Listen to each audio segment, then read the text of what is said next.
જામનગરના કાલાવડ નજીક મતવા ગામમાં મોરના સતત મોતથી ચિંતા 3 વર્ષમાં 165 મોરના મોતથી ગ્રામજનોમાં ભારે રોષ જોવા મળ્યો। જામનગર જિલ્લાના કાલાવડ તાલુકાના મતવા ગામમાં છેલ્લા 3 વર્ષ દરમિયાન અંદાજે 165 જેટલા રાષ્ટ્રીય પક્ષી મોરના મોત થતા ગ્રામજનોમાં ભારે ચિંતા અને રોષની લાગણી વ્યાપી। ગ્રામજનોના જણાવ્યા મુજબ ગ્રામ વિસ્તારમાં પસાર થતી 33,000 વોલ્ટની હાઈ ટેન્શન વીજ લાઇનના કારણે સતત મોર વીજ કરંટનો ભોગ બની રહ્યા છે। ગંભીર સમસ્યાના કાયમી નિરાકરણ માટે ગ્રામજનો છેલ્લા 1.5 વર્ષથી વીજ કંપની સામે લડત ચલાવી રહ્યા છે। ગ્રામજનો દ્વારા અનેક વખત લેખિત અને મૌખિક રજૂઆત કરવામાં આવી હોવા છતાં હજુ સુધી કોઈ અસરકારક પગલાં લેવામાં આવ્યા નથી। વિરોધ સ્વરૂપે ગ્રામજનોએ મૃત મોરને કલેક્ટર કચેરી સુધી લઈ જઈ રજૂઆત પણ કરી હતી, પરંતુ સંતોષકારક કાર્યવાહી થઈ નથી। ઉપરાંત મુખ્યમંત્રી સ્વાગત પોર્ટલમાં પણ ફરિયાદ નોંધાવવામાં આવી હોવા છતાં કોઈ હકારાત્મક પરિણામ મળ્યું નથી તેવો ગ્રામજનોનો આક્ષેપ છે। વન્યજીવ તેમજ રાષ્ટ્રીય પક્ષી મોરના સતત થઈ રહેલા મોતને લઈ સમગ્ર વિસ્તારમાં ચિંતાનો માહોલ સર્જાયો।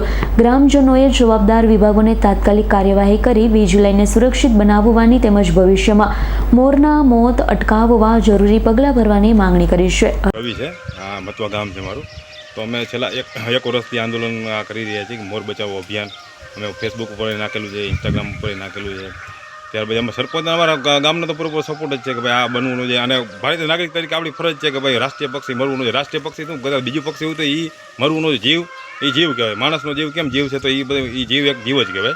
તો હવે 1 વર્ષથી આંદોલન થાય છે, તો સતત આજે પાછો બેડ સેફ્ટી ગાર્ડને રિપ્ટેક્ટર કંપની લગાવ્યા છે, તેમ છતાં આજે મોર મૃત્યુ પામેલ છે। અમારે ભાઈ છે એ 7 વાગ્યાના ત્યાં બેઠા હતા, અને આજે ફોરેસ્ટવાળાને ફોન કરેલો ભાઈ આવી રીતના થઈ ગયું છે, એટલે કારણ કે ત્યાં બેસીને તો કૂતરા પછી ઉપાડી જાય, એટલે ભાઈ 7 વાગ્યા સુધી ત્યાં ત્યાં બેઠા છે, અને 10 વાગે ફોરેસ્ટવાળા સાહેબ આવ્યા અને એ અત્યારે લઈ ગયા છે PM માટે। તો હવે આ કંપની આપણે અગાઉ રજૂઆત કરેલી છે કે ઓપેરા એનર્જી આ કંપની છે એનું મેન્ટેનન્સ કરે છે, અને એમ્પિન એનર્જી આ કંપનીની માલિક છે, જ્યાં સુધી મને જાણકારી છે ત્યાં સુધી। કારણ કે 1 વર્ષ ત્યાંમાં અમે અભિયાનમાં જ કરીએ છીએ મોર બચાવ। આશરે 162-63ની આડેગાળે મોર મૃત્યુ પામ્યા છે। અમારે 500 જેવી વસ્તી હતી મોરની। અત્યારે તમે થોડીક વાર તમારે જોવું હોય તો તમે રૂબરૂ જોઈ શકો છો કે મોર છે કે નહીં એમ। મોર આપણે રૂબરૂ કોઈને જોવું હોય તો કોઈને અધિકારીને કોઈને કલેક્ટરને ગમે તે કોઈને જોવું હોય તો અહીંયા આવીને જોઈ જાય કે ના મોર છે કે નહીં। અને આજે PMમાં મોકલેલું છે એટલે ખબર પડી જવાની છે કે શું છે એમ। તો આપણું બને ત્યાં સુધી આપણું એમ છે કે ભાઈ આ રાષ્ટ્રીય પક્ષી એટલે ગંભીર પ્રકારનો ગુનો કહેવાય। ખાલી કહેવાથી કાંઈ નથી થતું, તમે કામ કરીને બતાવો। સરકાર એટલે શું, સરકારનું કામ શું, તો આ પબ્લિક જ બધું નોકરી લઈ। ગામમાં સરપંચ હોય તો સરપંચનું કામ શું હોય કે સરપંચનું બધું કામ, એવી રીતના સરકારનું કામ એ છે કે ભાઈ આ કામ થાય છે કે નહીં। તો સામાન્ય માણસ જો આ ગંભીર જો આ પ્રશ્ન સોલ્વ ન કરી શકતો તો સરકારનું કામ શું। તો મારે કહેવાનો મતલબ એ છે કે ભાઈ ખેડૂતો જો મતલબ કે ખેડૂતો ખેતર હોય ત્યાં વાળમાં કાંઈ ઢોર કે કોઈ મનુષ્ય આવી જાય તો એના ઉપર ગંભીર આરોપો લાગતા હોય, સજા થતી હોય, આરોપો લાગતા હોય, તો કંપની ઉપર કાર્યવાહી કેમ નહીં, તો કડક કાર્યવાહી થાય। અને આપણે આ મોર બચાવી આપણે ભારતીય નાગરિક તરીકે મારી અને આપણા બધા ભારતીયોની ફરજ કહેવાય।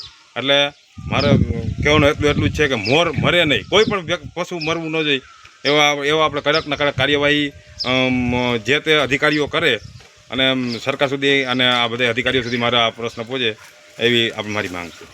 હું કિશોરભાઈ રાજગોર, મતવા ગામના સરપંચ, બરાબર છે। આ વીજ લાઈન અમારે 3 વર્ષ થઈ ગયા પૂરા, 3 વર્ષ આ 4થું વર્ષ બેસી ગયો, અને 33,000 વોલ્ટની છે આ લાઈન। આની અડખે પડખેથી ખાલી મોર નીકળે તો ભડાકા બોલાવી દે છે। તો આ લાઈન જો કાંઈ પણ આનો કંઈ રસ્તો લેવામાં નહીં આવે કે ઉઠાવવામાં નહીં આવે અહીંથી, તો કાંઈ પણ અમે કોર્ટ થકી કે પોલીસ ખાતાથી અમે કોઈ પણ અમે રસ્તો લેવાના છે, બરાબર છે।